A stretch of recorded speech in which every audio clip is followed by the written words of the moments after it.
오늘 함께 나눌 말씀은 창세기 35장 23절부터 36장 8절까지 말씀입니다.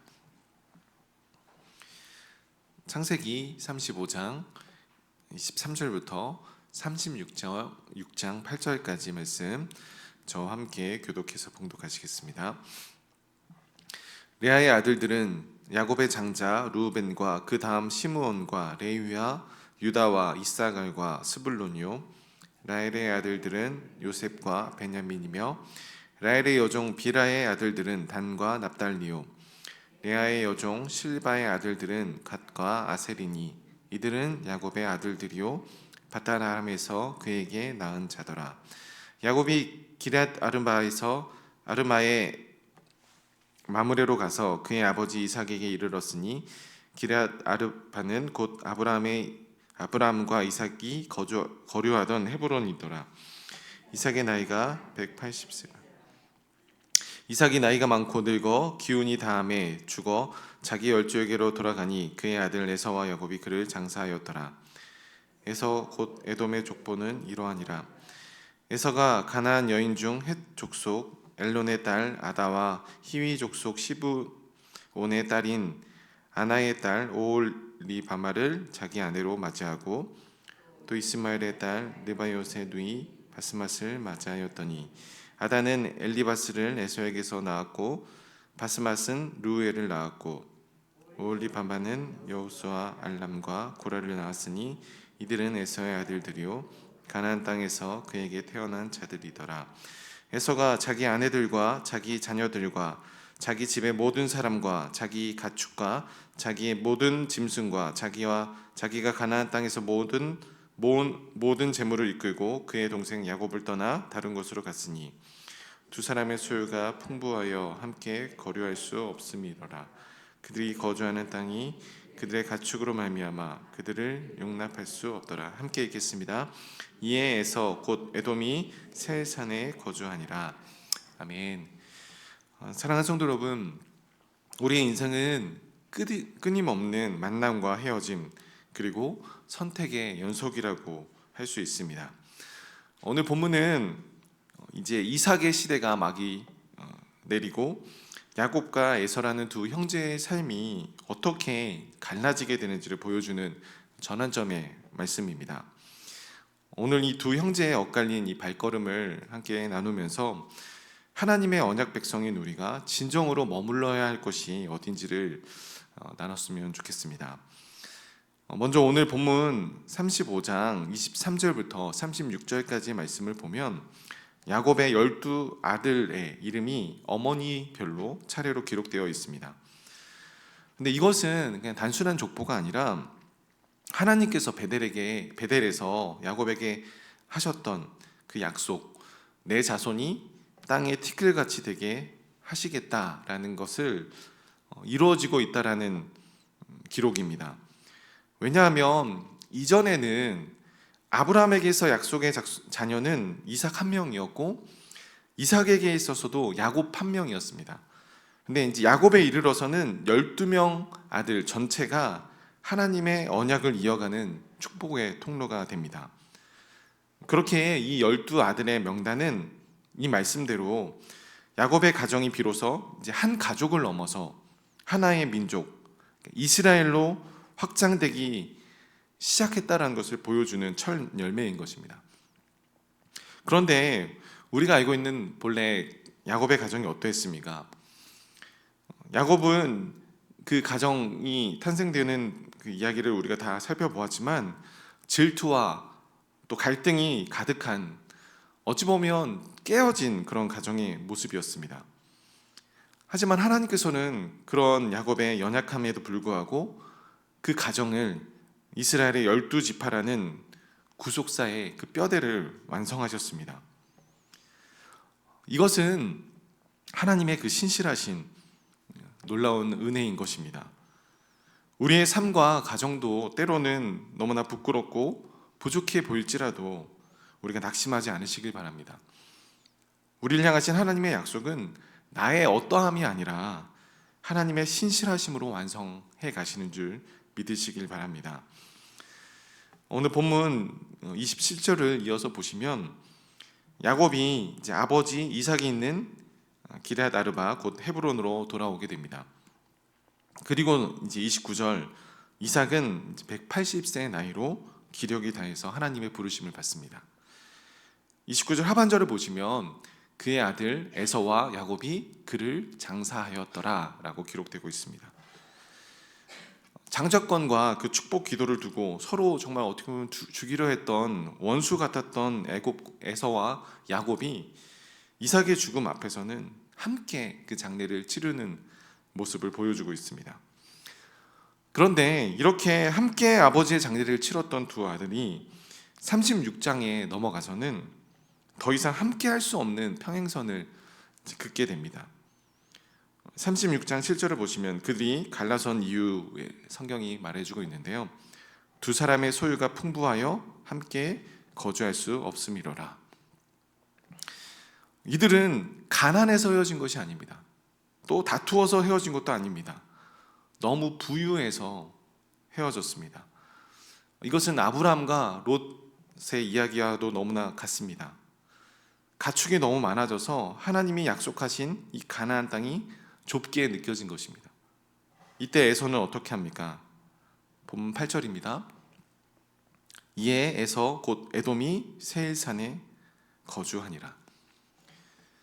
에서는 자신의 이 수많은 가축과 재산을 넉넉히 수용할 수 있는 세일산을 선택해서 가나안 땅을 떠나고 말았습니다. 이 이유는 너무나 어떻게 보면 합리적인 선택일 수 있습니다. 하지만 이것은 영적인 관점에서 볼 때는 결국 돌이킬 수 없는 비극의 선택이었습니다. 과거에서는 팥죽 한 그릇 때문에 그 장자권을 빼앗겼을 때 분노하며 야곱을 죽이려 했습니다. 그런데 오늘 본문에서는 에서가 세상의 그 풍요를 위해서 스스로 하나님의 약속의 땅을 떠난 것입니다. 반면에 야곱은 어땠습니까? 비록 그 땅이 좁고 기근이 닥치는 그런 척박한 가나안 땅이었을지라도 그 하나님께서 아브라함과 이삭에게 약속하신 그 약속의 땅을 끝까지 지켰다라는 것입니다. 성도 여러분, 이것이 바로 오늘날 우리에게 던지는 도전이라고 저희는 생각합니다. 우리가 가난하고 힘들 때는 하나님을 간절하게 찾습니다. 그러나 우리가 소유가 많아졌을 때 우리는 과연 어디에 있습니까? 많은 사람들이 하나님의 축복을 받아서 풍요로워진 후에는 그 풍요를 위해서 바로 세일산을 향해 떠난다라는 것입니다. 그 축복이 오히려 하나님과 멀어지게 만드는 독이 된 케이스입니다. 에서는 이 넓은 세일산으로 가서 에돔이라는 강력한 국가를 세웠습니다. 당장의 눈으로 보기에는 에서가 승리자 같았습니다. 하지만 성경은 이후에 에돔 족속이 어떻게 하나님의 그 구속사에서부터 영원히 지워지는지를 우리에게 증언하고 있습니다.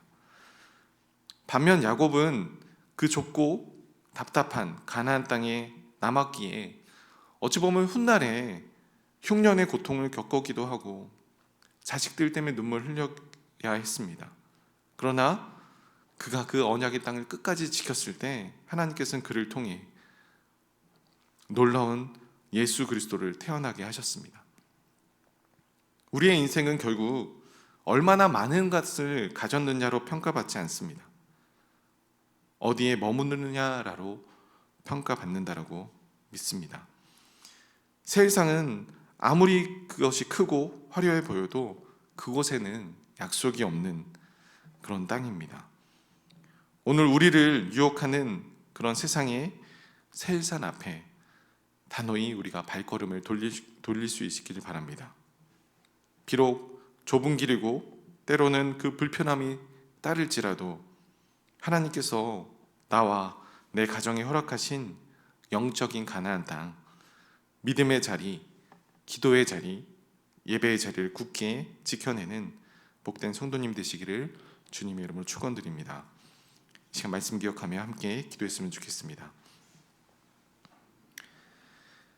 시간 기도하실 때 하나님, 우리가 눈앞에 풍요를 쫓아 세상을 향해 나가는 것이 아니라 비록 좁고 험할지라도 하나님이 약속하신 그 믿음의 자리를 끝까지 지켜내는 언약의 백성 될 수 있도록 주님 우리 함께 해달라고 시간 함께 기도하며 주님 앞에 나갔으면 좋겠습니다. 기도하시겠습니다. 살아계신 하나님, 그렇습니다. 흠이 많고 너무나 연약했던 그런 야곱의 생애를 이스라엘로 바꾸신 하나님의 그 신실하심을 지금 바라봅니다. 하나님, 우리가 가난하고 어려울 때 하나님을 찾고 또한 소유가 많아졌을 때 눈앞에 풍요를 쫓아 에서처럼 세일살로 떠나는 그런 어리석음을 범치 않게 하여 주시옵소서. 세상의 선곡보다 하나님의 언약을 더 귀하게 여겨서 비록 좁고 험한 길일지라도 약속의 땅을 끝까지 지켜내는 우리의 삶이 되길 간절히 소원합니다. 하나님, 우리의 인생이 결국 얼마나 많은 것을 가졌느냐로 평가받지 않고 하나님이 약속하신 그 땅을 지키고 그것을 머무르냐로 평가받는 줄 믿습니다. 하나님, 우리의 인생이 정말 하나님의 약속의 땅을 끝까지 지켜냈다라는 하나님의 귀한 칭찬을 받는 인생이 될 수 있기를 간절히 소원합니다. 하나님, 매일매일 세상에서 받는 그런 유혹과 시험 앞에서도 하나님 말씀에 끝까지 기억함으로 그 땅을 지켜낼 수 있는 우리의 삶이 될 수 있도록 주님 우리를 붙들어 주시옵소서. 우리의 참된 기억, 안식처 되신 우리 예수님을 바라봅니다. 주님 붙들어 주시옵소서. 이 시간 개인의 기도 제목을 기도하시기 전에 함께 공동의 기도 제목을 기도했으면 좋겠습니다. 오늘 또 청빙을 위한 기도의 제목은 회개의 기도입니다. 우리 공동체는 어떤 죄를 범했습니까? 우리 안에 있었던 시기와 질투, 또 판단과 교만, 사랑하지 못했던 모든 죄악을 예수의 보혈로 씻어 주시옵소서. 외적인 조건과 세속적인 가치관으로 영적인 지도자를 바라보려 했던 우리의 어두운 눈을 회개합니다. 주님, 정결한 마음과 통회하는 심령을 우리에게 부어주셔서 우리가 새 시대를 맞이할 거룩한 그릇으로 준비될 수 있도록 주님 붙들어 주시옵소서. 시간 함께 회개 기도로 기도하며 나아갔으면 좋겠습니다. 기도하시겠습니다. 사랑해 주님, 우리가 마치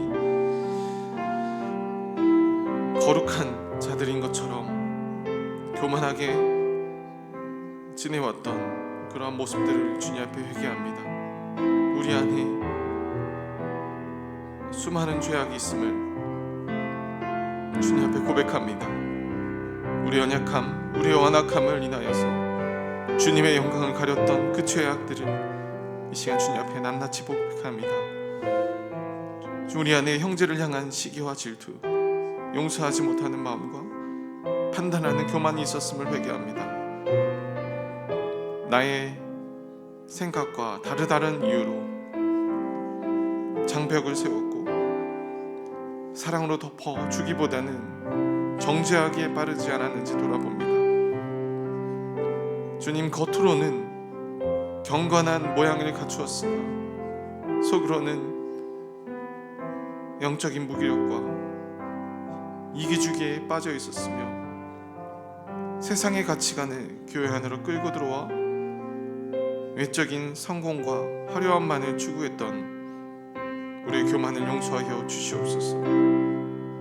주님, 특히나 교회 지도자를 세우는 과정에서 영적인 기준보다 사람의 외모와 스펙을 먼저 보려 했던 그런 시선들이 있었다면 주님, 그리스도의 보혈로 깔끔히 씻어 주시옵소서. 상하고 통회하는 마음을 멸시하지 않으시는 주님, 간구하오니 우리 교회 위에 회개의 영을 물붓듯 부어 주시옵소서. 각 사람의 심령 골수를 쪼개어 우리의 숨은 죄악을 드러나게 하여 주시고 깊은 회개가 온 교회 가운데 흘러넘치게 하여 주시옵소서. 정결한 그릇으로 준비됨으로써 하나님께서 예비하신 새로운 영적 지도자를 마주할 수 있는 거룩한 공동체가 되게 하여 주시옵소서. 주님,